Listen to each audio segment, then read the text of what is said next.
we want to discuss the topic of skilled labor migration from Ghana to Germany. I mean, it is a really significant topic that we need to dive into because people most often leave their countries, often driven by the search for better job opportunities, higher salaries, of course, and also improving their living standards. What is your take on that? So at first, I'd like us to really discuss this from the perspective of the diaspora, because when we start discussing about it as a skilled labor migration, we are actually discussing it from the perspective of the German government. Yes. And we could be doing some certain mistakes there. So actually, I'd like to really define it from the perspective of the Ghanaian diaspora. So the movement of migration, it has been a thing for Ghanaians for so long. Because when we think about it, the main question I used to ask the people that we meet is, how do they think I came up being here in Germany? So it's a specific example they need to then think about. Oh, really? Yeah. How did your parents get to come to Germany and everything? So from our point of view, it has been a thing which this exists for so long. Even the GIZs, they've already made 2 specific studies about the Ghanaian diaspora here in Germany. And it's really interesting. If you read those studies, you would see the history of the Ghanaian people coming to Germany. It started with rich families sending their children to Germany to come and study, and then, of course, return.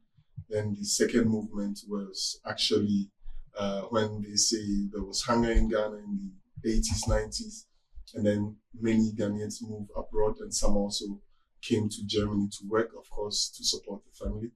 And then actually it's the third movement, which I also count myself in, Familienzusammenführung, which means families from these generations coming to join them here in Germany.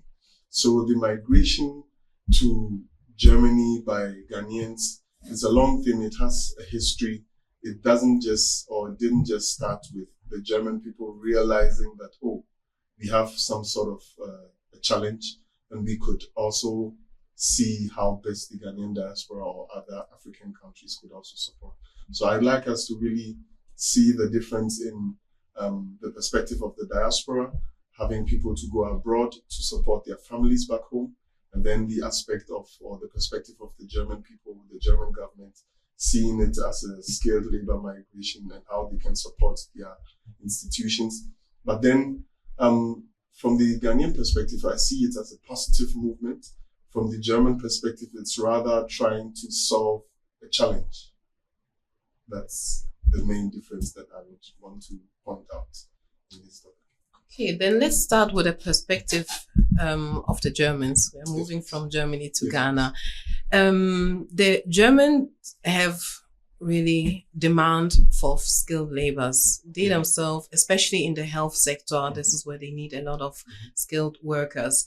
And they have a lot of agreements already with different African countries, also Ghana, that is going to facilitate the migration of people who can come and support the German country. But there are a lot of challenges that comes with this kind of migration laws that they have set up, especially when I think about the Chancenkarte and the points that you have to fulfill in order to be eligible to use this Chancenkarte. And I know someone who actually came here using the Chancenkarte, and he got stranded. He got stranded and he didn't find a job within the 12 months period that they gave him. And the question is, whose fault is it? It's a good question. So actually, that's the main issue that I see in the whole process. Mostly, I would say from my experience, 70 to 90% of those people who get to come to Germany actually came through wrong information that they had. So it's really very important to have the right information, reliable information, before you start the journey. And I would say Ghanaians getting the information straight from the German institutions might be confused because they say, okay, there is this chance with the Chancenkarte, you can come and apply. But really, if you ask the institutions themselves, they can't actually explain to you the process that they want you to follow with the Chancenkarte. How come? Sometimes it has to do with politics. And for that, of course, the German government also have their own interests. And then there are also politicians having their own interests. Mm-hmm. And then also there are, of course, also lobbying groups having their own interests. That's why I want to really emphasize on the Ghanaian people who want to migrate, also really pointing out their own interest in these kind of movements. So I would say, I wouldn't blame anybody in this case. Of course, the Ghanaian, if he sees the chance, he would grab it. Of course, if he fulfills all the requirements, they would then give him the visa. But then we need to go back and then ask ourselves, before we take up this process, what is actually our goal? What do I want to achieve? And what is my purpose of going to Germany? So I would ask that person who is stranded here in Germany, what was his purpose? What was his plans? Well, I can tell you the purpose and the plans was to come here and to get a job. And as you said, people get wrong information, Yes. and they don't also do the background work. So he didn't do his research. And what happened was he applied for the Chancenkarte, he got into it, and then he came here and was like, oh, I'm going to snip and I'm going to get a job. Even us living here, it's not that easy to just get a job, let alone when you have language barriers that you have to overcome. Yeah. Because the B1 or B2 certificate that is eligible for the Chancenkarte doesn't mean you're eligible to jobs when you get into the country. So this is the case. And then frustration kicks in after 6 months, after 12 months, visa is running out. Yeah. Are you going to go back, or are you going to risk getting into the irregular stay? Yeah, and I think this is actually what is happening. So the German country actually implemented this kind of structure to fight irregular migration. But it seems like because the steps in between are not thought of well, they are kind of also facilitating the irregular stay of people, because when your visa is running out, you don't want to go back. What do? You go and hide. So you see, that's actually the main challenge that is right now in the system. All these institutions don't really have a plan. They just have some sort of laws which are to be implemented.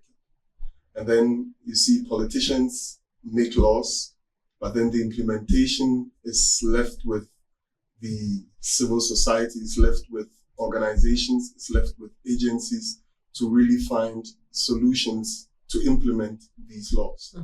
And so, as I said, out of my experience, most of these institutions that I've met, either on the Ghanaian or on the German side, don't really have a clue. Yeah. So it's, at this point, that is why I'm really keen on letting the Ghanaian diaspora and also the African diaspora communities understand that at this point that we are at, the German system, the German government is in need of our support.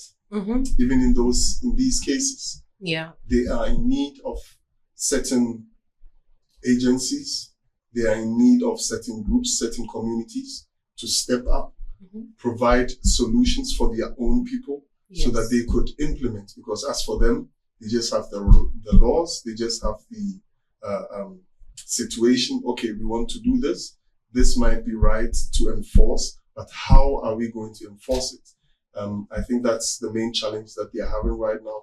And that is where I see opportunities for the diaspora community to really step up and take up responsibility for their own people. Okay, thank you so much. You were talking about agencies that can help and support the government to actually really not only execute the different opportunities that they are offering. So I think one of the main things that the government most of the time doesn't understand are the requirements. I mean, you need to know about the different visa types, the qualification, recognition processes, the needed documentations. Those are all information that needs to be handed over to the applicant in order for him to really have a smooth transition. Because once you get into this frustration process, it's going to be difficult for you to stay motivated.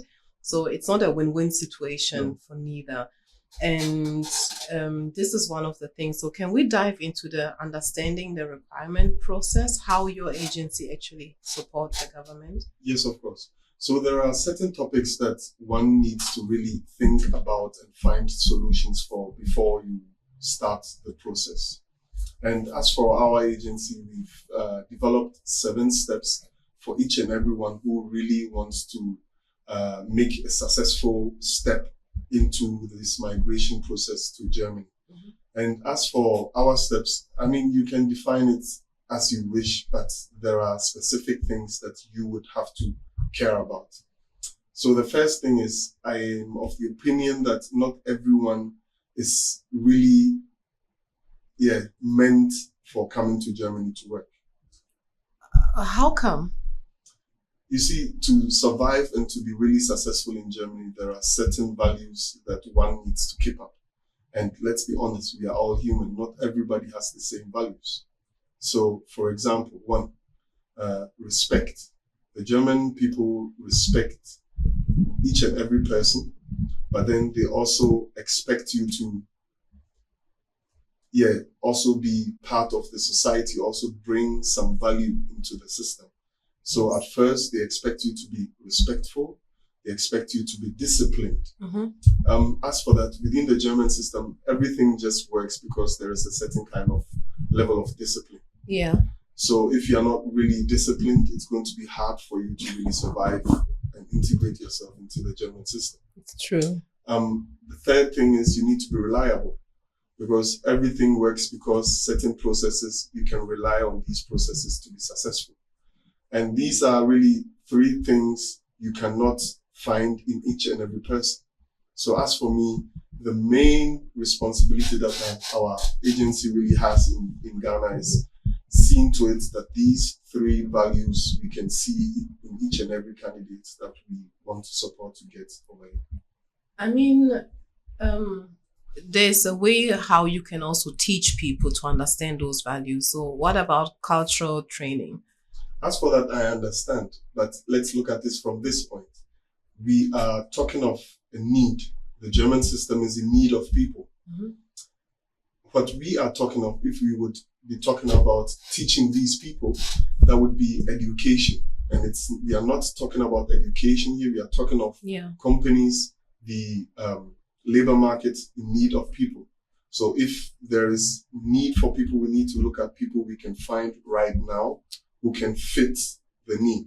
I understand you, we could be teaching our people these kind of things, but then, it's sort of our responsibility. So we need to have, we need to ask the system, the educational system, about these sort of things. I understand you, but for now, I think it's a secondary matter for the needs of the German labor market that it has. Okay.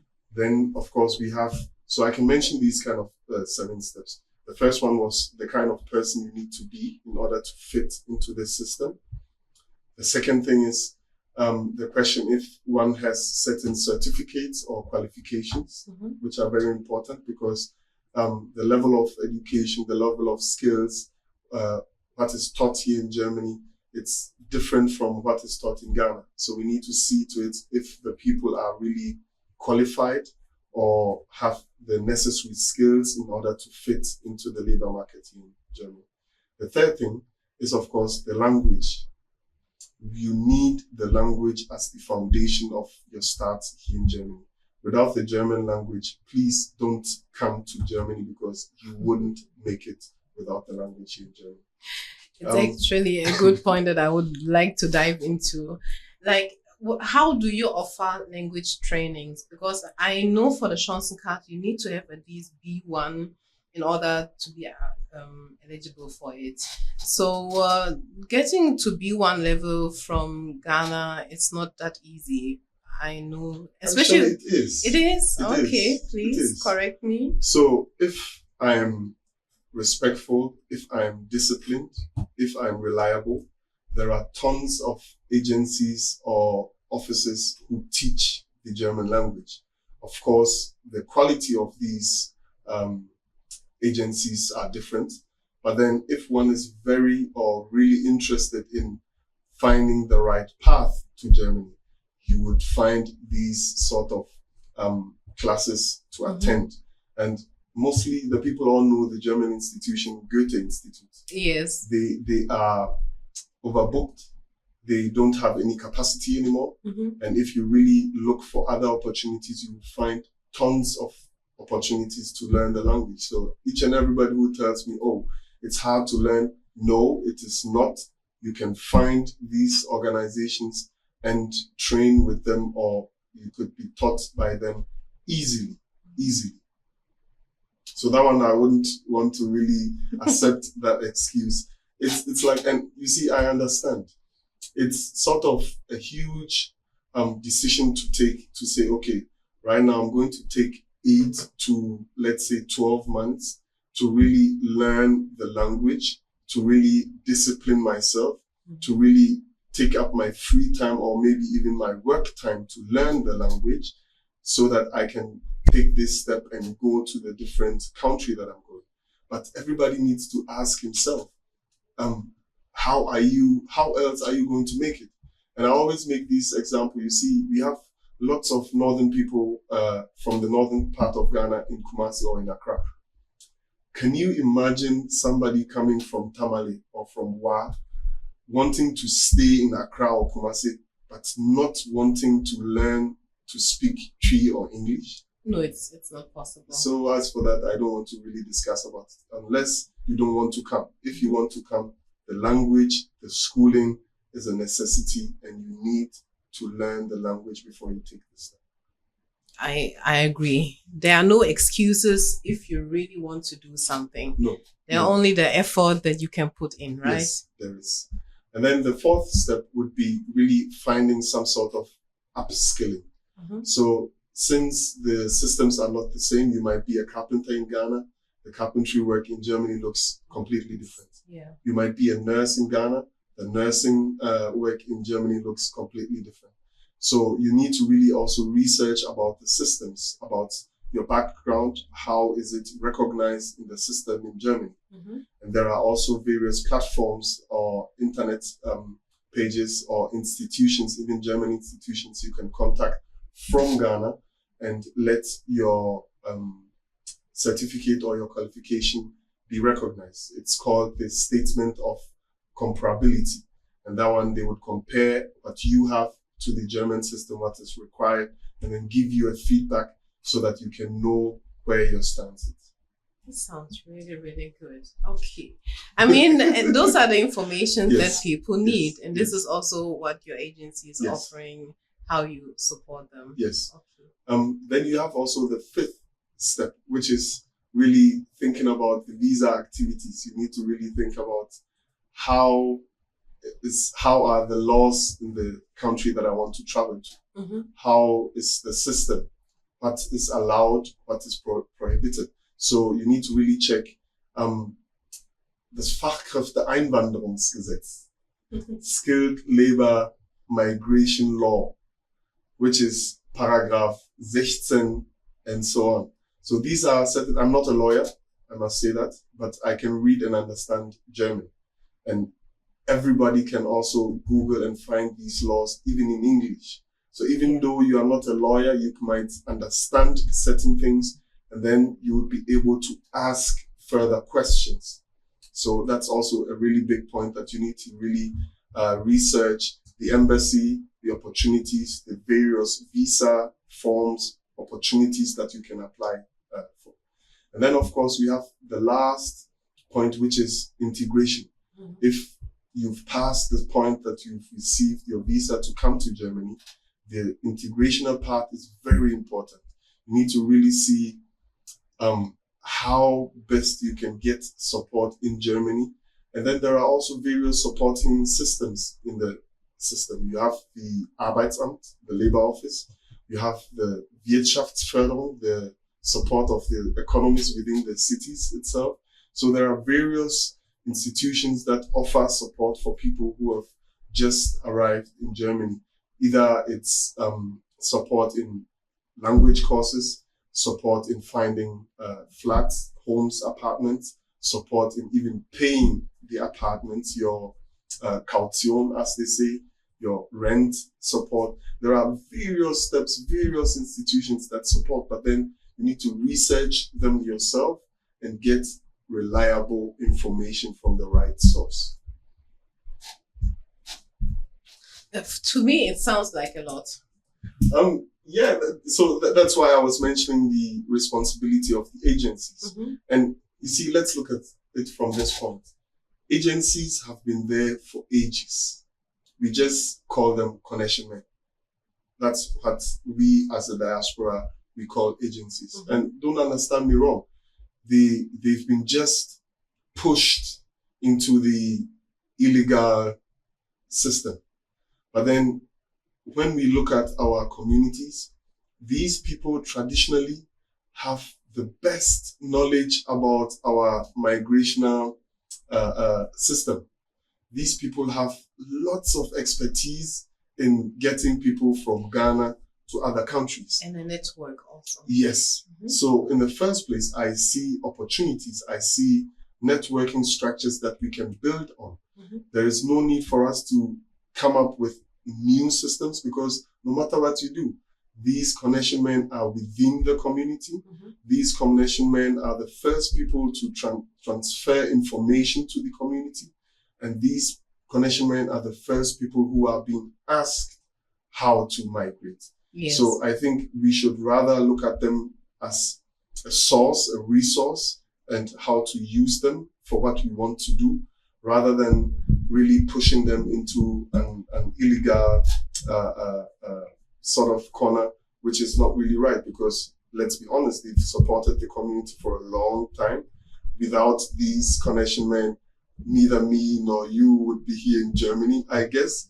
And so in the first place, I'm thankful for them. But then we need to also be honest to ourselves and say, okay, right now there's the point to really switch from the illegal system into the legal system.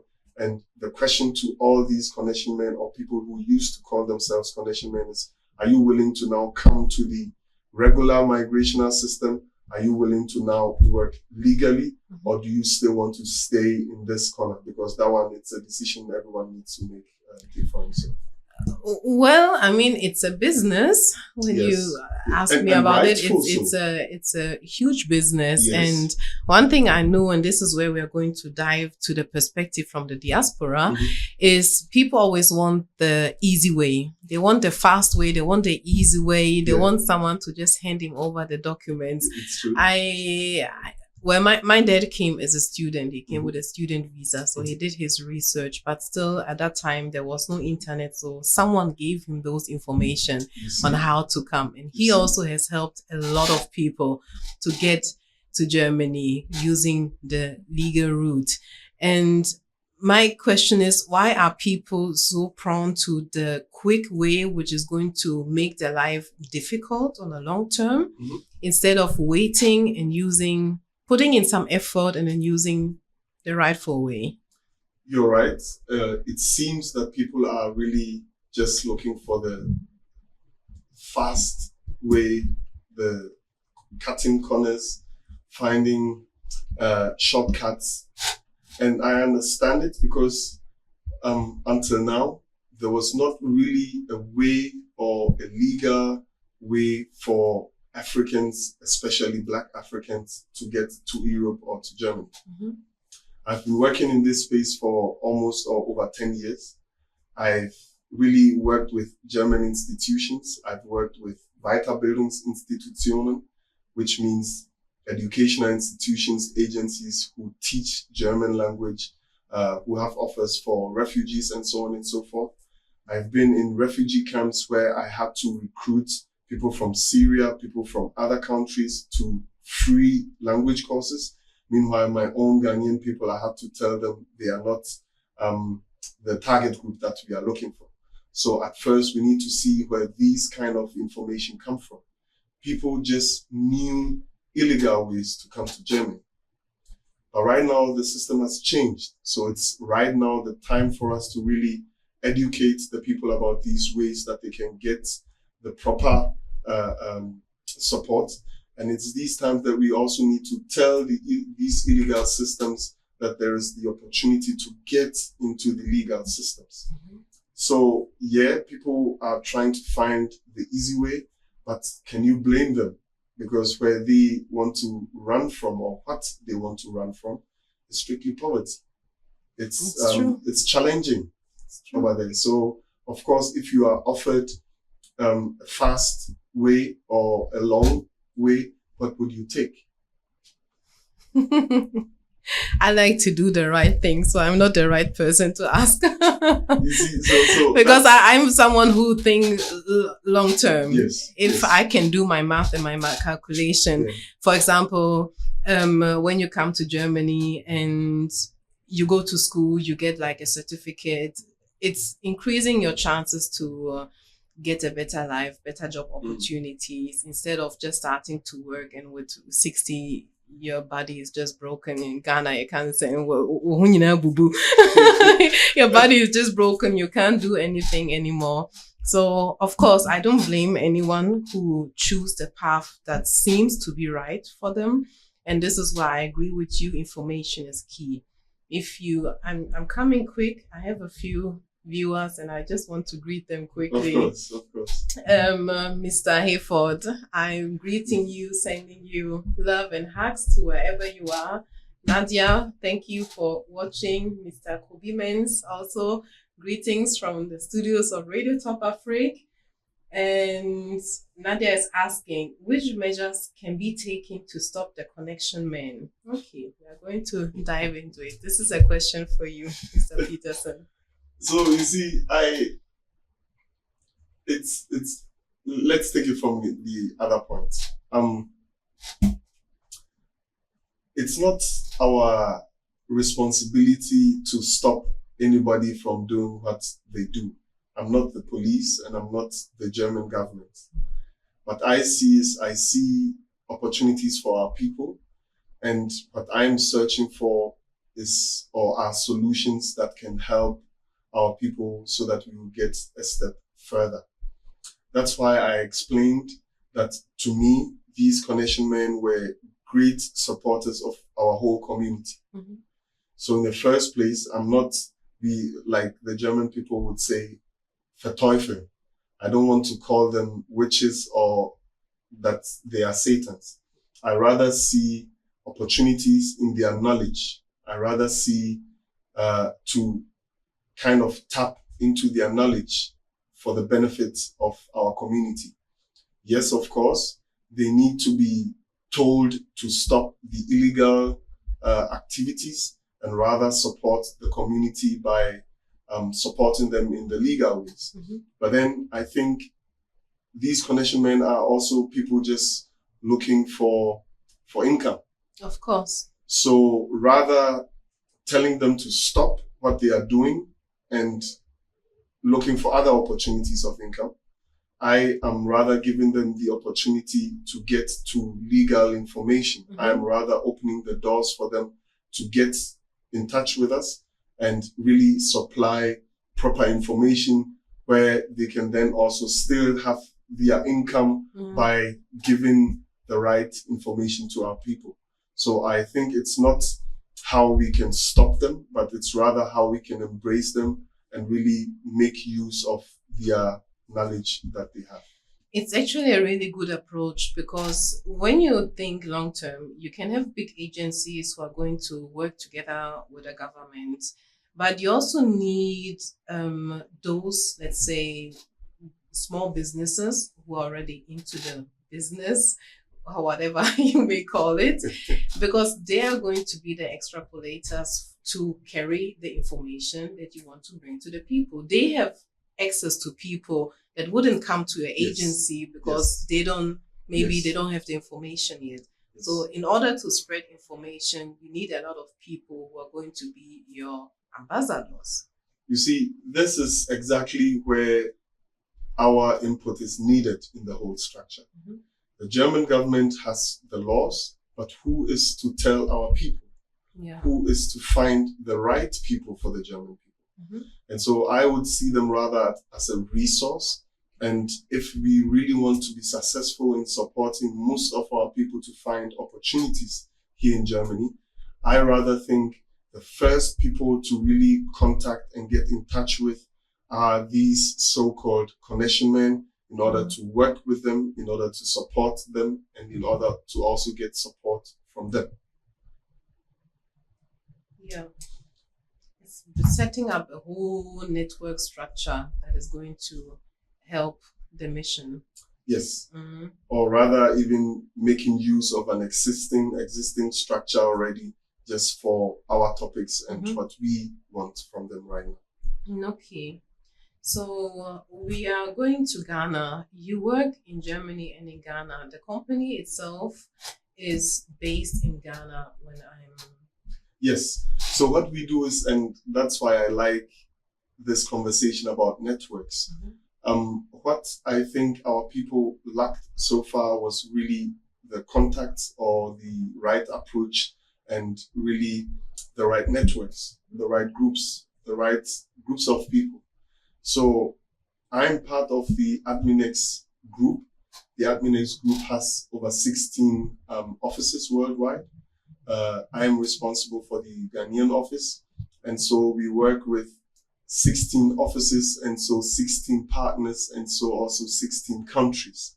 So it's not just Ghana, Germany, but then we rather have the connections or the networks to companies.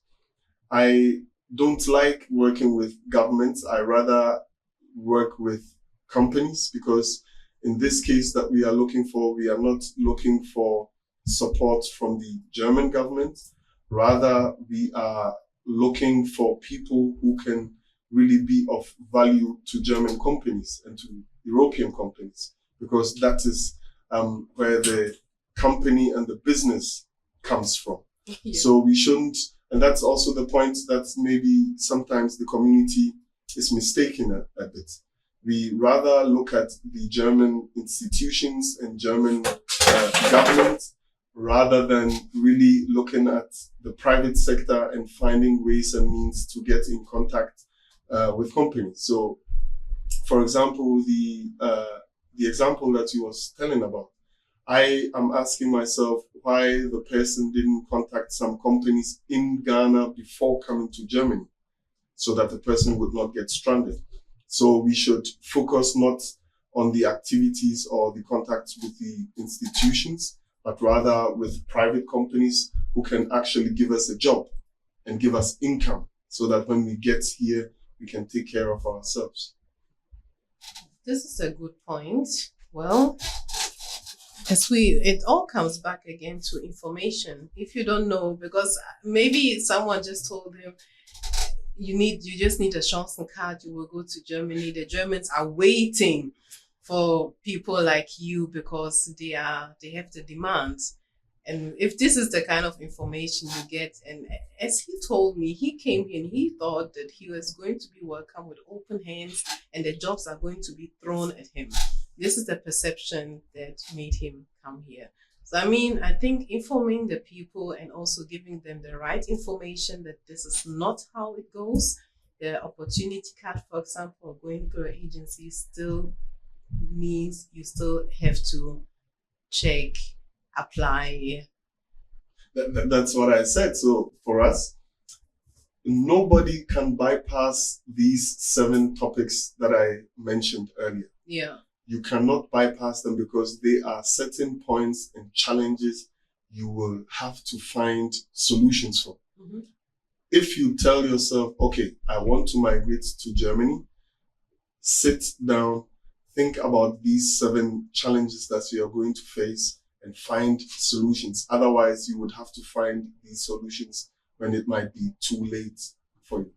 Can you repeat the 7 steps? Yes. Just short. Yes. So number 1, you have to have certain values. You have to be a specific character to fit to Germany. Number 2, you need to check if you have some certificates or qualifications that can be recognized. Number 3, you need to learn the language and the culture before making the step. Number 4, you need to check if you can upskill yourself, if you can learn or take part in certain seminars, workshop or something. Number 5, you need to check the documentation, the laws, the visa process, and so on and so forth. That's really important. Number 6, you need to arrange the travel, like visa, insurance, as you know, are very important in these cases.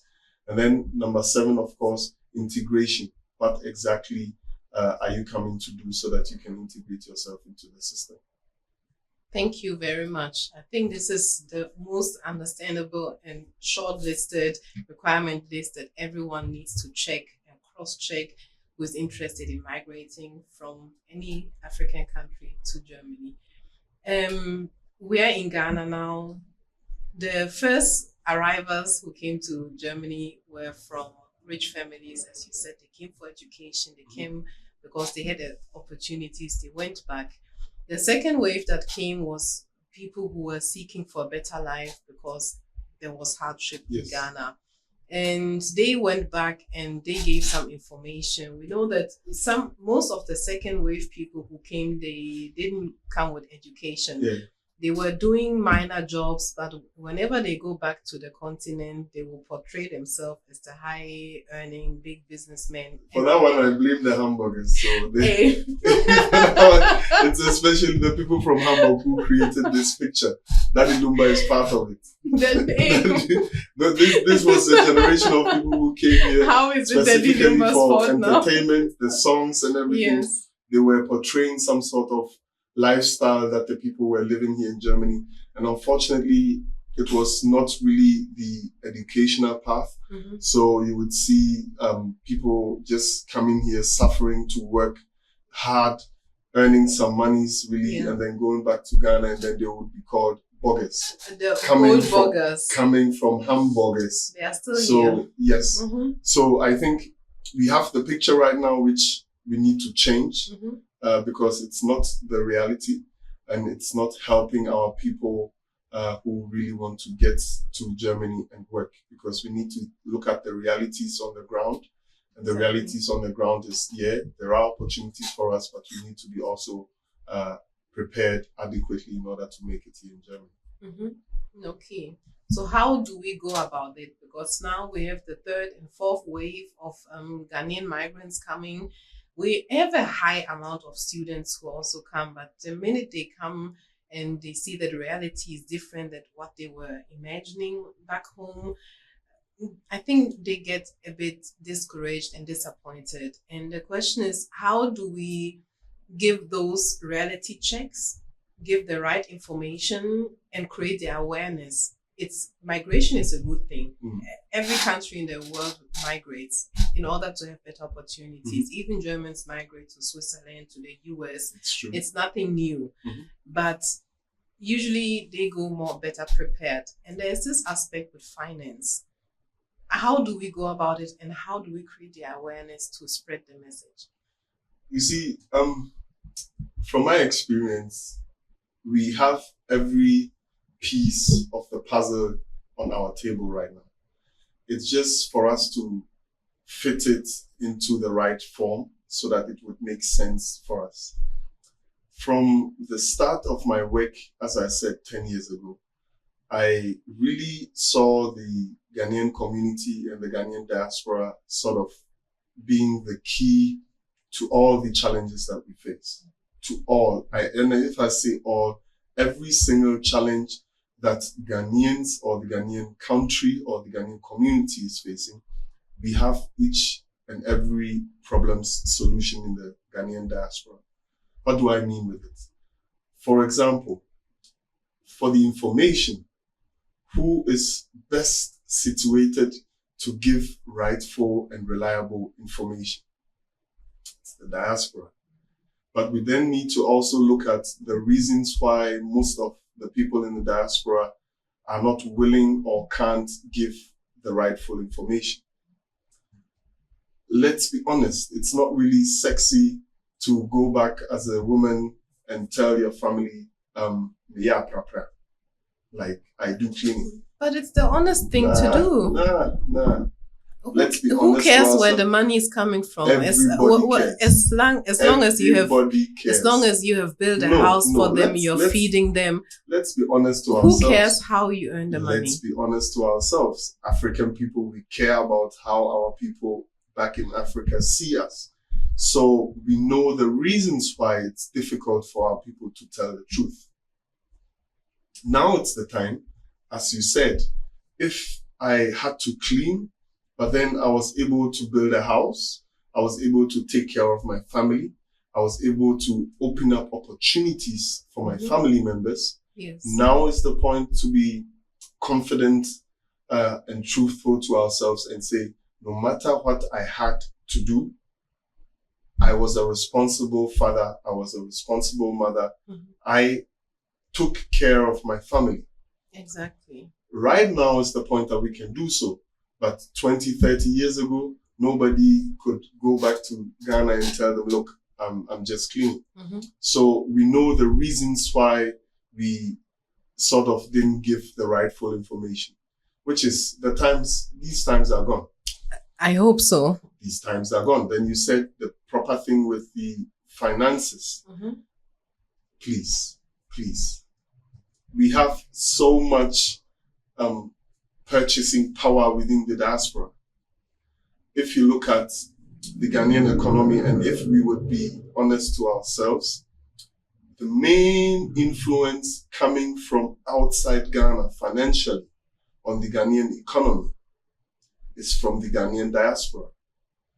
The government and other institutions are always talking of FDI, foreign direct investment.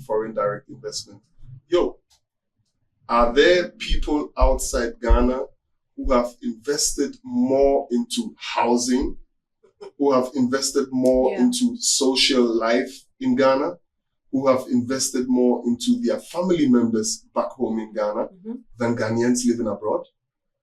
No. To be specific with you, I started the kind of support with the German language classes almost 2 years ago. The first group of people that I had they were about 18 people, 18 candidates. Out of these 18 candidates, 12 of them were financed by family members in Germany. Oh, okay. 12 of them were financed by family members in Germany. Let's go back to the other side. Who was paying these connection men to bring people to Germany? The family members. The family members in Germany. Yes. So as for the finances, it is a fact. It is a fact that the finances are not the problem. The finances are not the problem. We are able, or we were able, to finance the illegal ways. The legal ways are much more, the legal ways don't really cost that much. The legal ways are much more cheaper than the illegal ways. Yeah, it's true. So, to be honest, if you look at the solutions, finances are not the problem.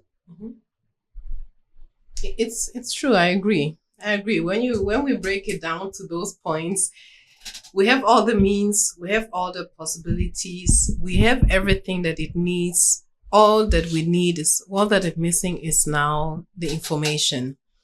And when you get the right information, you can make the right decision to have a better future.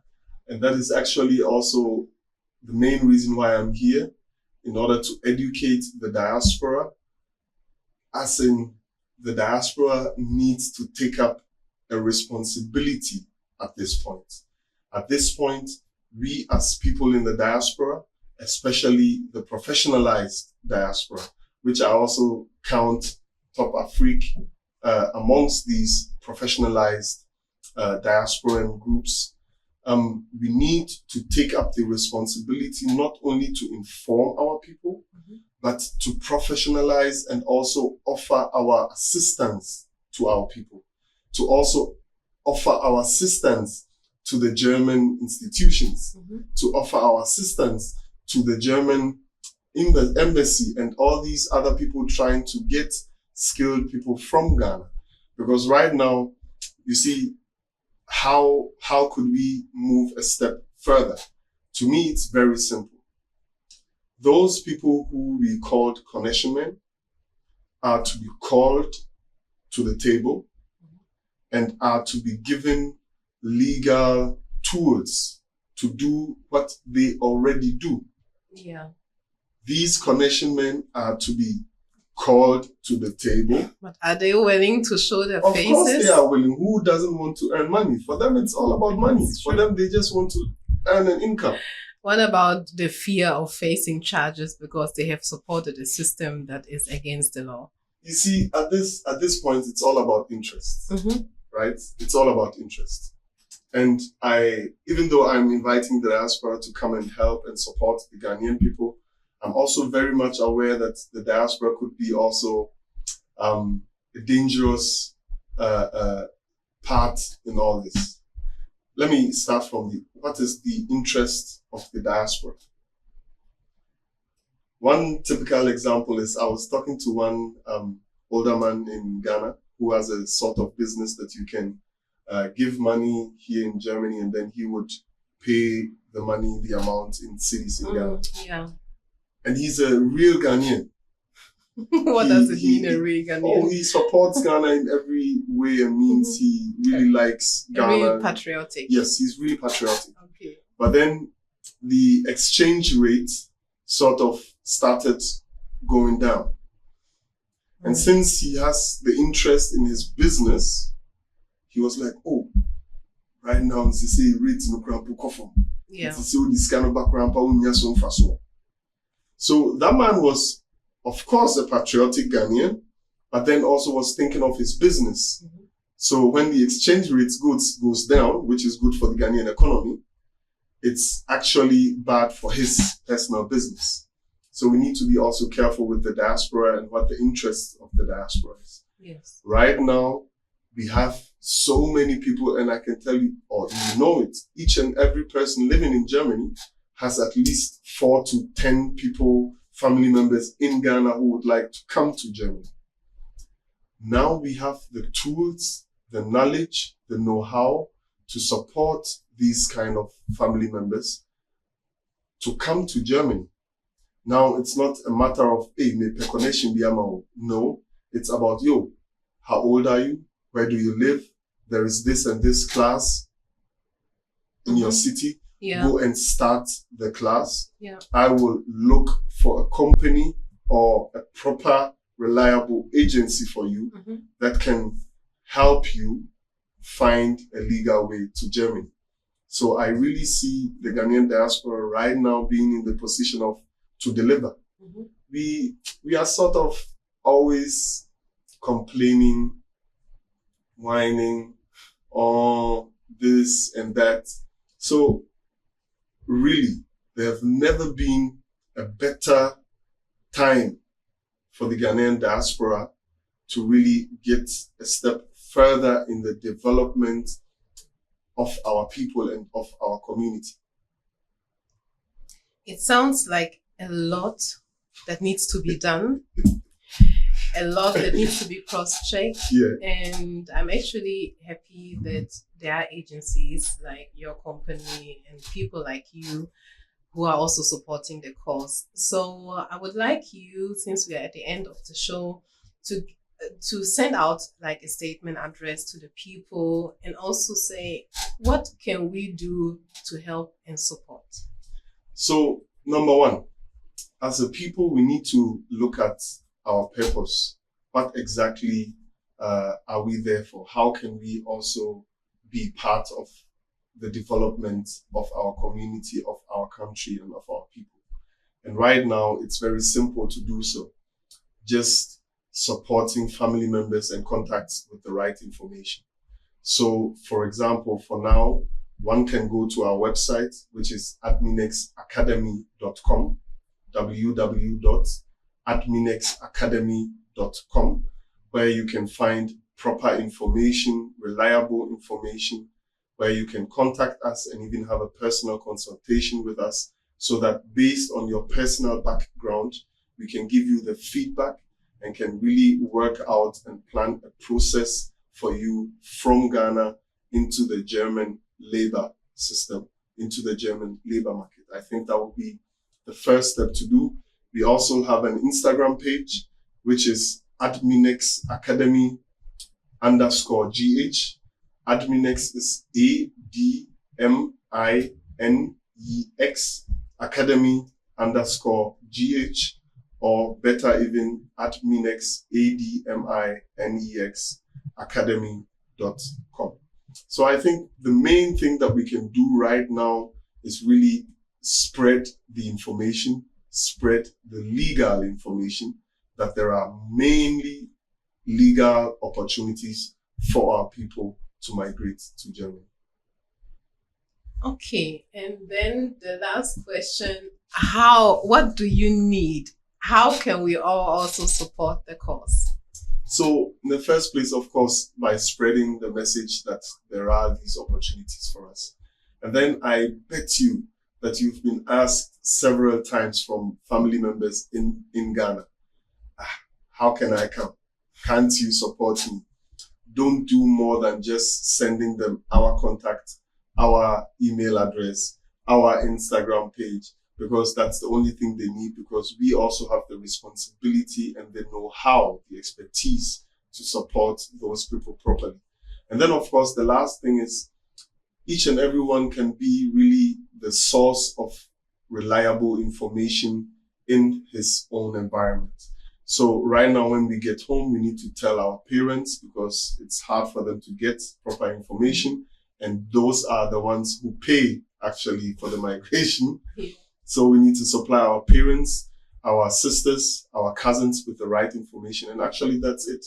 But I would then have another thing for the actual professional groups and also professional institutions within our community. I'm talking of Vereine. I'm talking of the Kurkuren, the groups within the churches. I'm talking of the cultural groups and so on and so forth. It's time for us to really prove that we want to support our people. It's time for us to really put in some effort. And I'm not talking of money. This is just information. Right now, there is no excuse for any Ghanaian being in Hamburg, North Rhine-Westphalia, Dortmund, Düsseldorf, or somewhere else, not providing the family members back home with proper information. There is simply no excuse anymore saying, oh, media Ghana for no, there is no more excuse for it, because some time ago we had to do it by ourselves. Now there are legal public structures that support the development of our people. And so as patriotic people, as people who want to really get a step ahead, we need to spread the information just with our family members and our own small environments. Amen to that. The last time a family member asked me for support, he asked me to find a wife for him, because he thought this is the most easiest way to get Can you blame Germany. him? I can't blame him. I just said you're too smart for me to do this to you. So I'm going to send and forward him your information. Kindly do so. Kindly do so. Yeah. He's a trained nurse, and I think, yeah, I will send him the information. So. Thank you so much. You're welcome. And to our listeners, I think everyone could hear that we have the world is progressing. We have opportunities. We are coming from a world where we came to Europe without the right information. A lot of the old bloggers have suffered. They've gone through a lot in order to help and provide the families back in Ghana. But there's no reason why we have to struggle and we have to go the same path. There are agencies out there like the Adminex Academy Group. You can and should get your information from them in order to have a smooth transition. In this manner, I'm thanking Mr. Emmanuel Peterson for joining me today in the studio. I'm also happy to be sending a morning out there wherever you are. I wish you all a great day. Bye-bye.